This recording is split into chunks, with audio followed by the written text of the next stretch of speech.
Voici les principales actualités de ce lundi 28 juillet. On commence par Donald Trump, qui hausse de nouveau le ton contre Vladimir Poutine.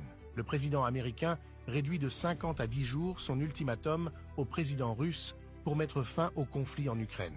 Si la Russie refuse de se conformer à la demande américaine, Washington s'apprêterait à sanctionner tous les pays achetant du pétrole russe, importante source de devises pour la Russie. Dmitri Medvedev, l'ancien président russe, a prévenu que la Russie est prête à la confrontation avec les États-Unis. De son côté, l'Ukraine s'est félicitée de cet ultimatum américain.